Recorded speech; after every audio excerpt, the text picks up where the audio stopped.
We are live. Boom. I am with Joe Toulon and Kellan Watson.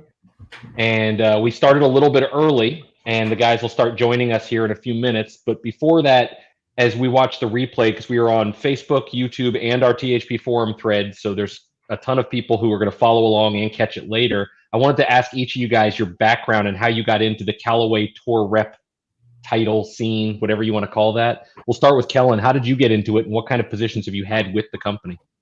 Wow, that's mine's kind of a lengthy story. So you got time. Okay, perfect. 2000 end of 2007, I was a assistant pro here in Nashville, and one of the members still works out on tour right now. He asked me if I wanted to literally drive a truck and trailer around the country, going to every PGA Tour event. So took him up on that offer. I worked the SST Pure tour trailer for 2008 and 2009. That was kind of other than just puring shafts for PGA Tour players, I did Tour Edge exotic stuff, Super Stroke stuff, and that was back when the Super Stroke had the little Allen key and the yeah, that was an interesting time. Those were tough. Yeah, and if anybody knows KJ Choi, he was still out on tour at that time, so that was almost a weekly occurrence. Had quite a few different companies in that trailer that I worked from, and then end of 2009, True Temper offered me a job to go drive their truck and trailer on tour. So I worked for them from 2009 until 2013. Was offered the job at Callaway to drive the truck and trailer, build golf clubs, and rep for them.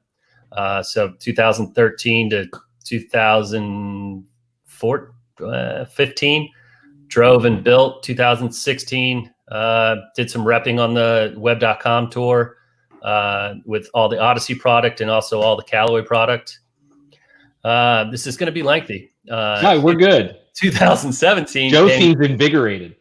Well, I think he knows the story already. That's why, I mean, it might be boring to him. But 2017 came back to the PGA Tour, did most of the Odyssey stuff, putters and putter fittings, and then did some of the other stuff as well to help out. And then 2018, I actually left Callaway to take a job with the PGA Tour on the Korn Ferry Tour to run their equipment trailer, which houses it housed pretty much every company that every OEM that's in the game of golf, including the shaft side of things, grip side of things.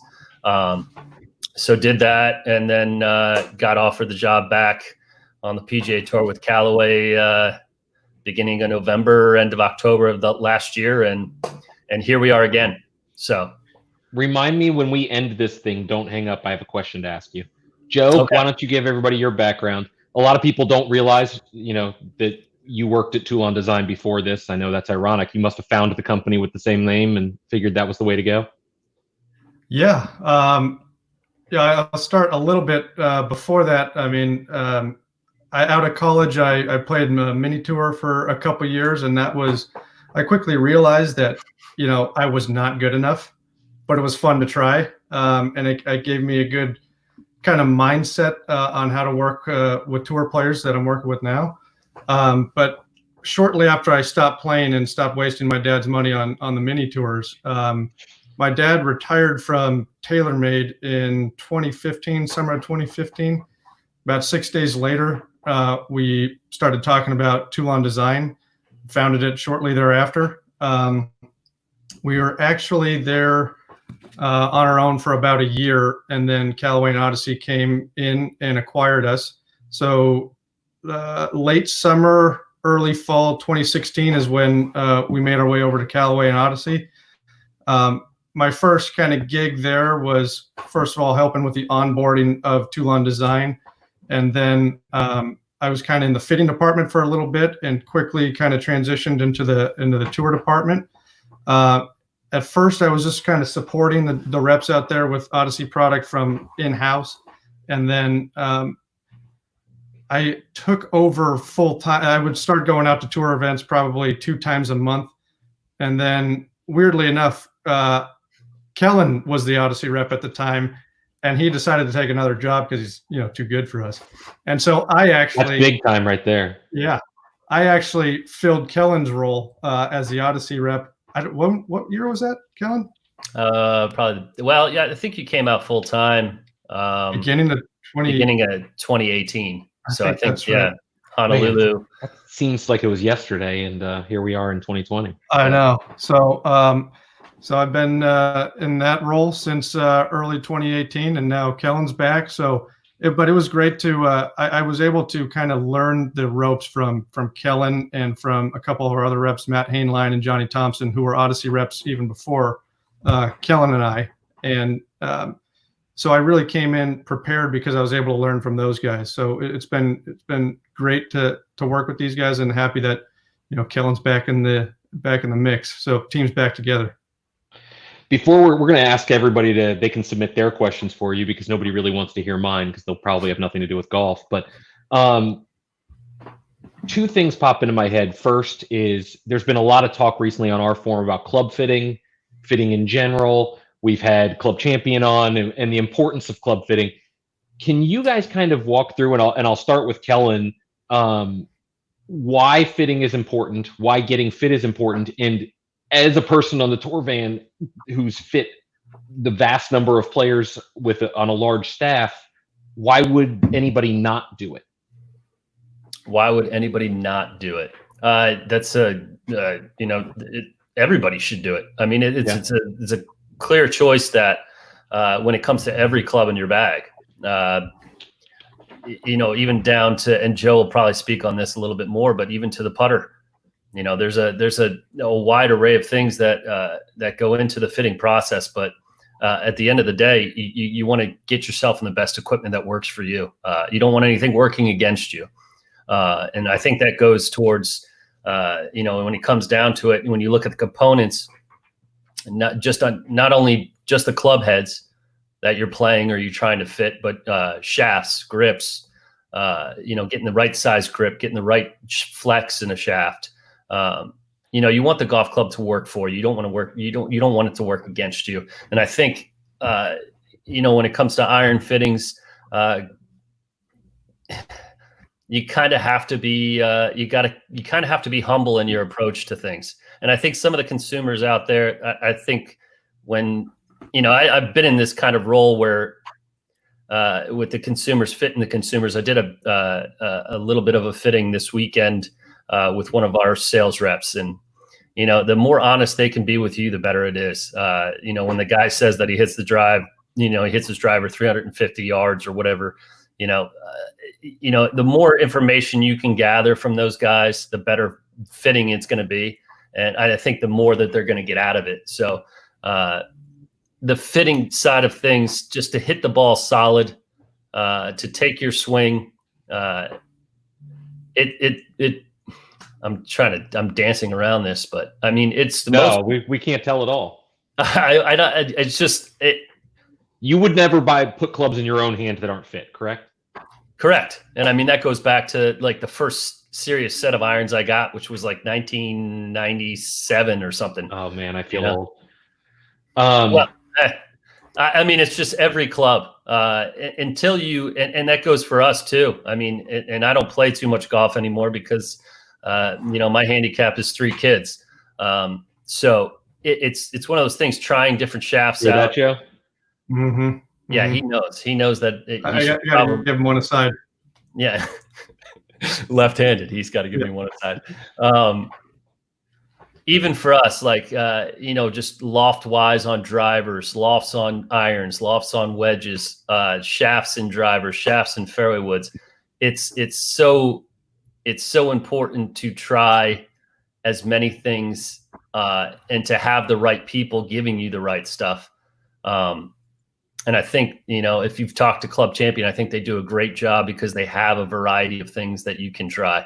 When it comes down to, lofts and lies on irons, there's a huge importance on that, just because you want to see the ball come out of the middle of the face. You want to see the shot shape downrange, and you want it to match your window when it comes out. And that's all based on what you've done prior to going to play golf. So, I mean, that the fitting process brings you to a point where you're the most confident in your game. And that goes for, I think we have it a little bit easier than some of the consumer products, because we have guys that, first shot with a driver, first shot with a fairway wood, first shot with irons or wedges, that gives us our most information, because they're so good with stuff that if they see the wrong direction in that first shot, they can compensate very quickly for it. So we're a little bit spoiled in the fact that we'll gather our most information on the first strike of the golf ball. But when it comes down to it, there's the importance is, I can't stress it enough that it's the best thing you can do to get the most out of your game. And that's regardless of handicap. Regardless of handicap. Now, I mean, it's a tougher situation on some other people that, if you have a guy that's not making a consistent swing, it's a tough thing. And we see some of that as well. When guys are going through swing changes, it's kind of, we get to almost where it's a compensation fit for something. If he's struggling with the driver, it's because he's going through swing changes. Do we leave him alone and have him figure it out on his own, or do we go into a fitting saying, we can fit him in the best product? So everybody sees the same problems, but from your plus handicaps to your 18 handicaps, there's a good reason and there's a good importance to fit every club in your bag, and to fit every grip in your bag, to fit every shaft in your bag. There's stuff that it might go by the wayside when it comes to irons. You're just looking at Loft and Lie, and that's what most people think, but shaft plays a huge importance in it. The right size grip, or the right feel of the grip, that plays a huge importance in it as well.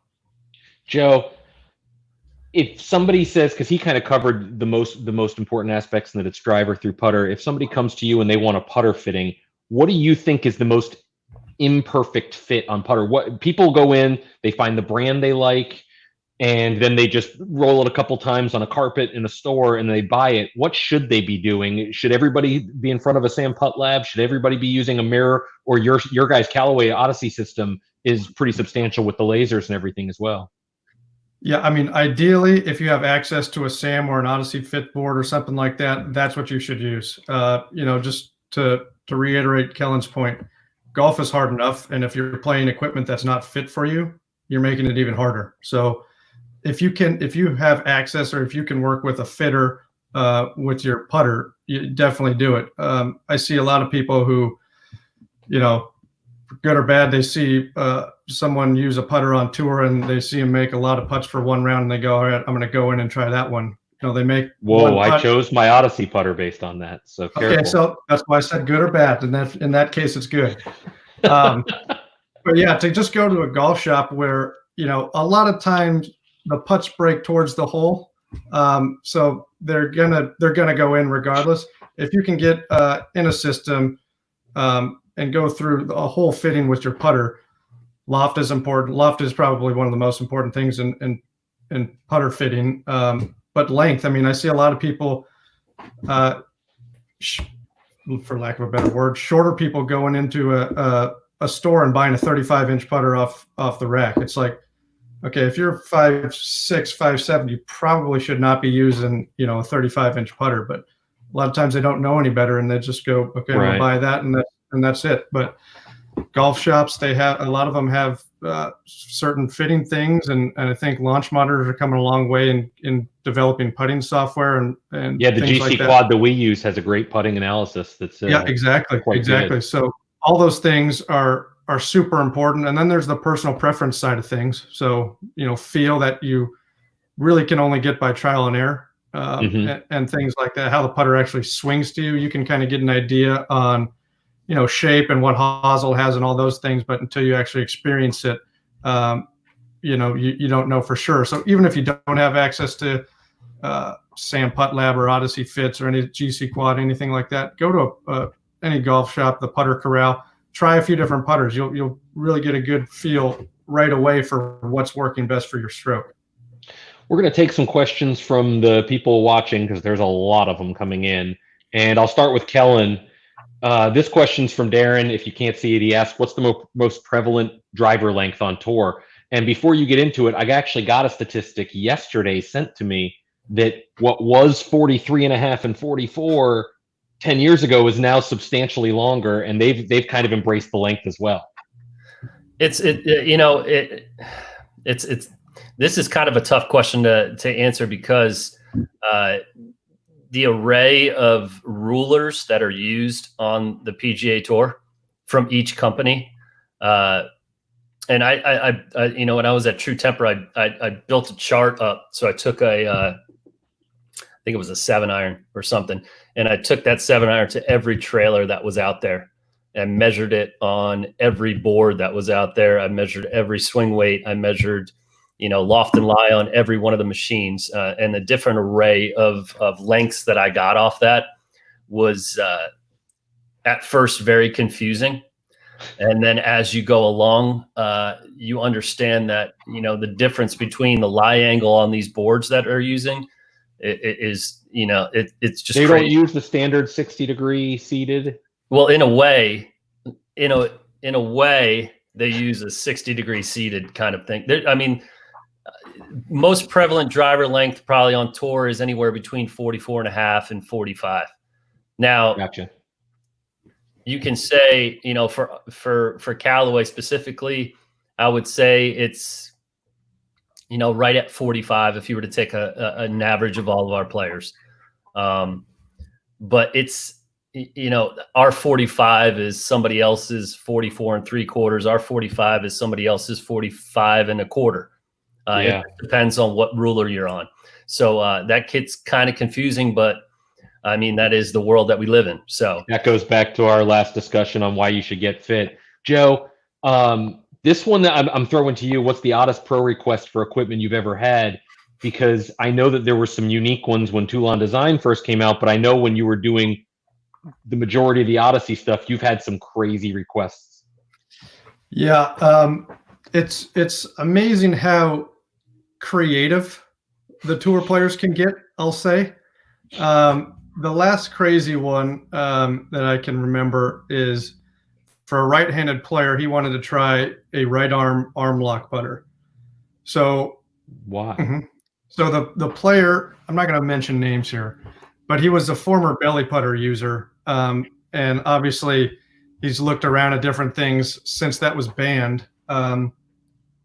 He originally went to a left arm lock, which he's back in now, but the way you release a standard arm lock putter, I'm saying standard arm lock putter, which sounds weird that we can refer to an arm lock putter as that is bizarre. But the way a right-handed golfer releases an arm lock putter, it's more of a hold off stroke. That blade is never really passed in your hands, and if it does, it's late, which is very different than how you release a belly putter.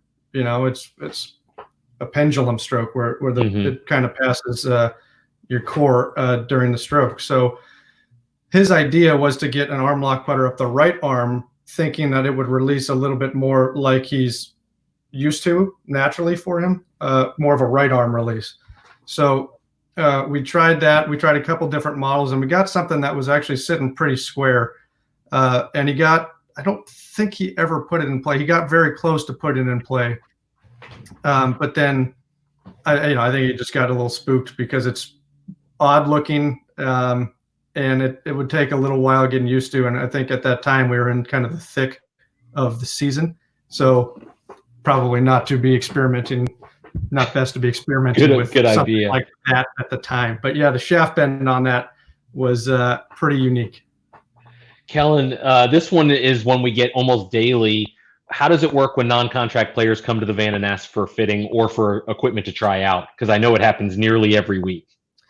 It's jubilation for us. If we can get a product in somebody's in bag that we're not paying to play it, the more the merrier.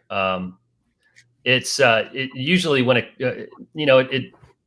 there's a good chance they're not going to come to our van, but they'll probably talk to one of us on the range. But we'll take specs off of everything that they have. So it comes down to, if it's a driver, for instance, we'll take Loft Lie, and we have kind of a Loft and Lie gauge that was made inside. So pretty quickly, Loft Lie, swing weight, grip, tape under that grip, overall weight of that club. What am I missing here? I think that covers it. Shaft. Right. We'll do shaft, and we'll do internal glue. Well, you're if not the player knows. If the player knows, right? And shaft and tipping of that shaft, and then kind of break it down to what driver they're playing, what one of our drivers fits best for them. Kind of take your knowledge of other products. So if it was from company A, this driver is designed to do this. It's a little bit fade bias. It's a low spin. What driver of ours is going to be comparable? And sometimes you have to figure out, since shaft A works well in company A's driver that they have currently, do we have to change the tipping in ours because some of the stuff internally is different than theirs? So It's kind of a process of just trying to get everything right. And then, like I said before, take it out to them. If, I always like to watch them hit it. I don't like to leave it in the lockers. I like to, I trust everybody. Let's put it that way. But sure I like to see it fly firsthand.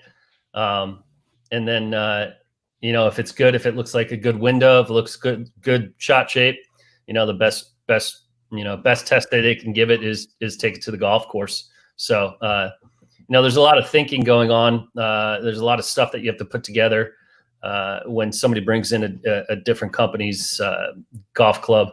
And when it comes down to wedges, you're checking out bounces. When it comes down to irons, you're checking out bounces as well. You're looking at, blade length, groove configurations, how it's working this way, how it's working that way. There's a lot of stuff that goes into it, but we welcome anybody that comes into our trailer and wants to play some of our golf clubs. That's one of the easier things. So, Joe, it wouldn't be the internet if somebody wasn't asking for something free. So Dax would like to know if he can have an H8 neck be put on in Atlanta for him. It can certainly be put on. And would you do it personally? A lot of those, I am not the greatest welder in that I've never welded anything. But I know I definitely work with the guys to make sure the location that we're putting it on is proper. I would work with the guys and make sure we get the offset right, make sure the hosel starts in the correct spot and everything looks great. Maybe at some point we'll do an Atlanta H8. Andrew would like to know, and I'll ask Joe this, what is your favorite tour stop city that you go to?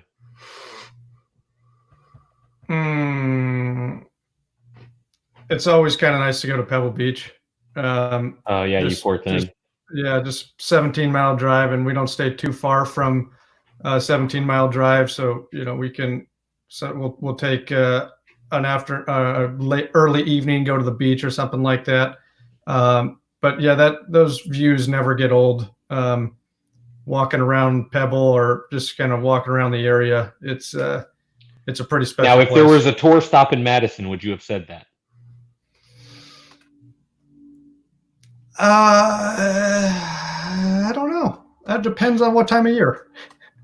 Yeah, that's a good point. Yeah. Fuffelmaster, who was named by your father, actually.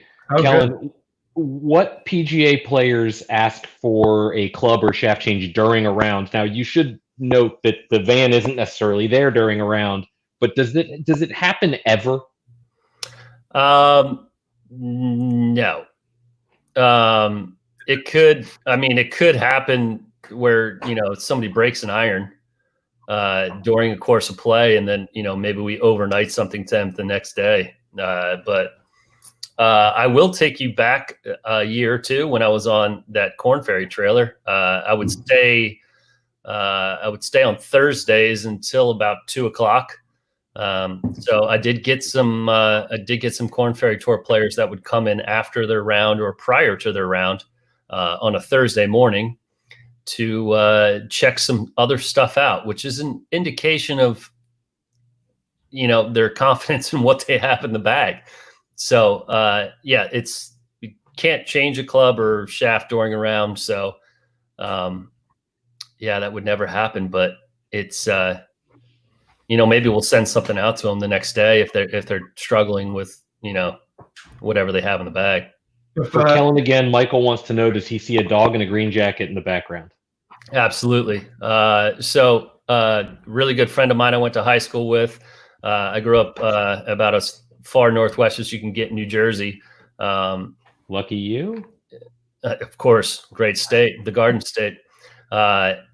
So my dog Winslow, I was named after Kellan Winslow, so huge Chargers fan since birth and been crying. Not Junior. Let's get that out of the way right away. I am he's older. Not the most likable guy. Yeah, I'm older than Junior, so I got autographed pictures from his father. Yes, so my one of my good friends from New Jersey, his cousin, she does these kind of caricature things with your dog's head and puts them in anything. That's a green jacket with Winslow's head on it. I've seen she's on the internet. You can check her out. It's I want to say it's Treehouse Crafts out of Pennsylvania. She is. Nice little plug there. Yeah, Treehouse Crafts. Yeah, and one of the best ones is another buddy of mine from high school has his lab in a Dirty Harry situation with a revolver in his hand and a nice black suit. It's pretty cool. Joe, are you guys doing any experiments, or guys on tour doing any wow, this is rough today. Any experiments with equipment during the downtime? Either you guys doing testing or the players on tour? Yeah, I've had players reach out trying to get some equipment so they can test, whether they had an idea that they thought might have worked at some point. They want to test it now. There's downtime. So I'm getting some requests from players to try a certain product. For us, yeah, it's been a little tricky with HQ being kind of shut down. But I've been able to pop in, and it's slowly starting to reopen. One of the things that I was working on with the guys is kind of a new alignment feature for putters. So, I mean, yeah, we're not out there traveling to tour events, but our minds never stop working. So we always have these ideas that we're interested in trying, curious in trying. And luckily for me, I'm here in Carlsbad area, so I can, work with the guys, work with R&D and the engineers and the builders back there, and kind of create some cool stuff. So, we never stop thinking, and I think we're going to have some really cool ideas that have come out of this downtime. Kellan, Clayton wants to know, how often tour players put new grips on their clubs? Depends on the players, but I would probably say about every 4 weeks. Some guys are a little bit more consistent, every 2 weeks or so. Kind of an anecdotal thing. Justin Leonard, way back when, he would probably go every week. That's when I was at True Temper. He would do every week. So yeah, I would probably say every 4 weeks, every 4 weeks, every 5 weeks. Some guys you'll see, some guys you won't see for, maybe 2 months. And then you really essentially just need to tell them that they really need to change their grips. But they have the good fortune of having caddies that'll wipe them down and get all the oils off of it before every session. So we actually had Golf Pride on here recently, and one of the stories was a player, somebody picked up his club and they didn't realize they had sunscreen all over their hands, and the next swing they lost it.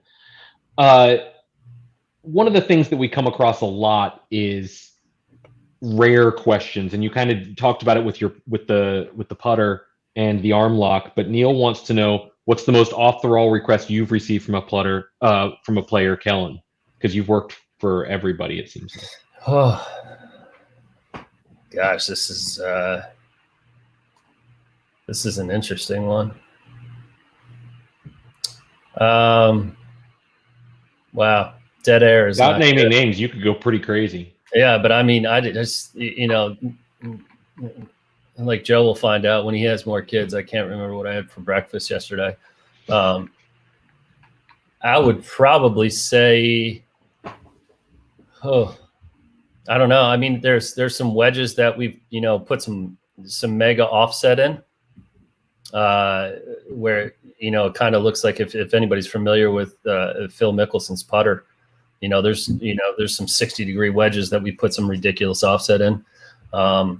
That, or maybe a 7-wood or a 5-wood at a really short length that you can only do so much with the sole weights that we have.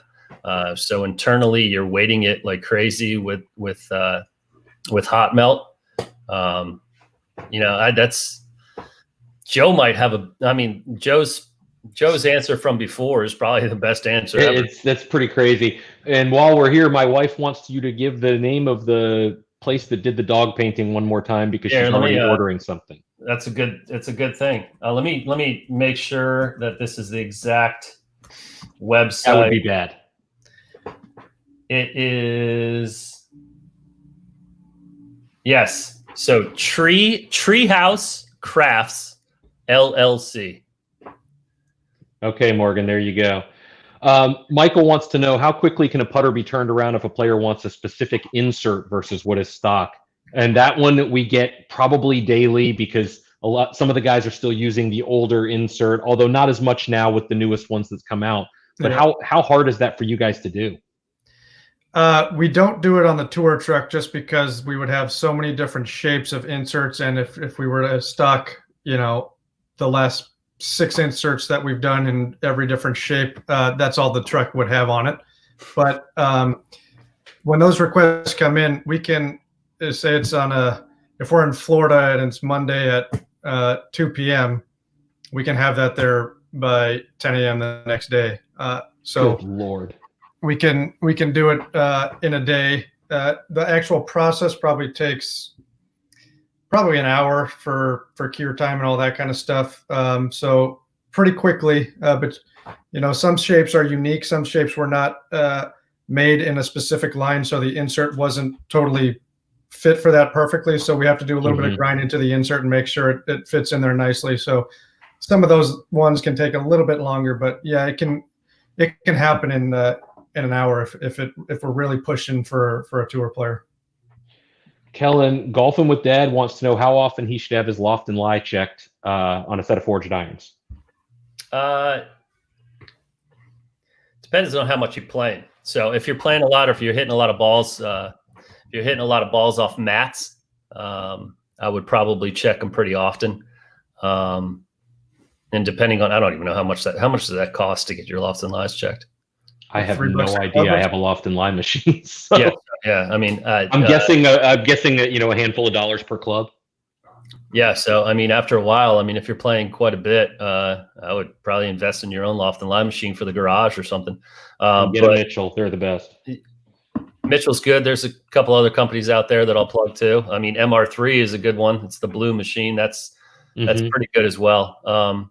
But set of forged irons, if you're hitting it off mats, and that the underlying foam or whatever it might be, underneath it, the concrete or whatever, I would probably go, maybe every 4 weeks, just check them out. Because they will change sometimes. And it will not be for the best. So actually, funny story. We check every club that comes in before review, and we got a set from one of your competitors, and I won't name their names, but they rhyme with TaylorMade. And the 7-iron was 5 degrees off. And I'd never seen that before. And all the years we've been doing this, and all the clubs we've put on the spec, they're usually within a degree. But 5 degrees off for a 7-iron was pretty unique. Joe, Shane wants to know, are syrupy strokes good or great? They're always good. And for some people, great. I would say Shane is one of those people. Shane is one of those people. Yes. We're going to ask a couple of more. Brian wants to know how the tour adoption is with the triple track putter and ball. Yeah, it's been really good. And that was one of those things that, initially I was maybe a little bit worried about, with it being busy for some players. and certainly for some players, they don't want to see all those lines on it, which I get. It definitely will help amateur players a little bit more than it'll help pros. Pros tend to align a little bit better. They tend to do everything better. Let's just say that. Alignment's one of them, but I think we have probably, the last tournament was so long ago that it's tough to remember who's using what right now. But I think we have probably 8 to 10 guys in a triple track putter. I can tell you right now, it looks like 11. There you go. Wow. Jeff Newton for the win. Nice.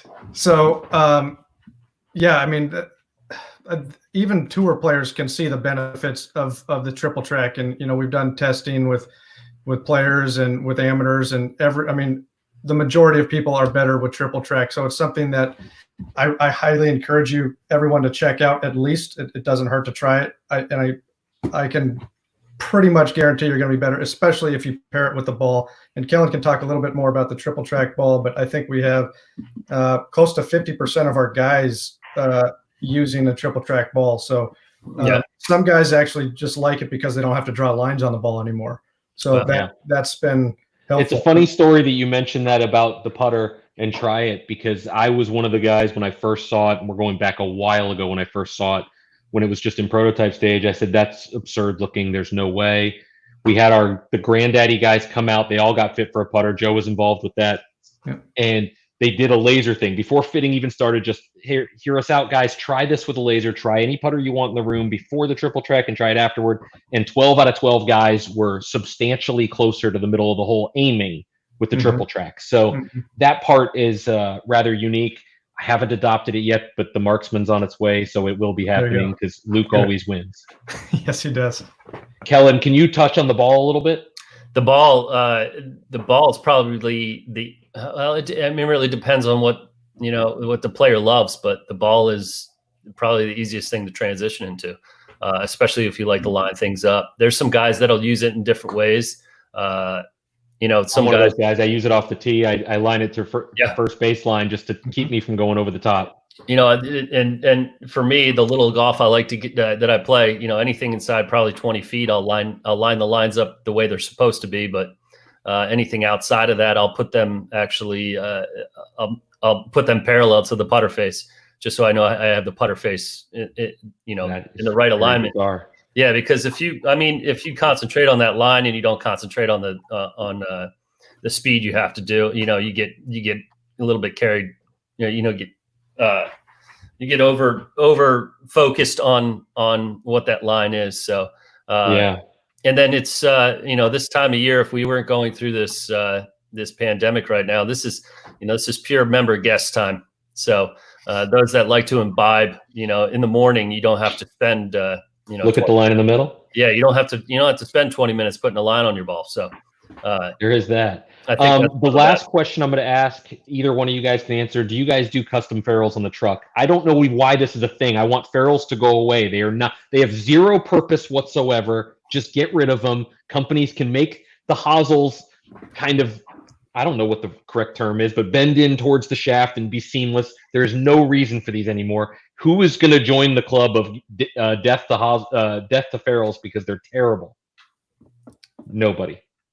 I speaking from us and speaking from me, building wise, it's very useful, to be honest with you. There's some that will literally center the shaft in the club head. So, I mean, but you could use shafting beads or something else for that. Well, you're still going to use that, but in the case of our irons, we do have kind of a little bit of a recessed area at the top of the hosel that our collar fits into perfectly, and that'll pretty much align it the correct way. You're not with me on death to the Farrell. No, I am with you on. There's no reason to go with these specialty Farrells. I mean, I'm halfway there. I can deal with that. Yeah, I mean, if it looks, I guess if it looks good, you'll. Is it the Deion Sanders look good, play good, pay good? One of those, live good. Right. I mean, it's just. The stamping thing too. I love stamps for people, but that's not me. I don't know. I'm just a plain person. I can tell with a dog with a green jacket behind him. That makes sense. We want to thank Joe and Kellan for coming on. We're going to have to do this again. Guys, if you have questions, go to the forum thread. If we didn't get to all of them because we didn't, ask them. If they're about fitting, Michael Verska's offered. He hasn't really, but he will. Go in there and answer them. If anything about fitting, he can answer. So please do jump in there, drop your questions in, and we'll make sure we have these guys on again. So for myself and Kellan, thanks for watching, everybody.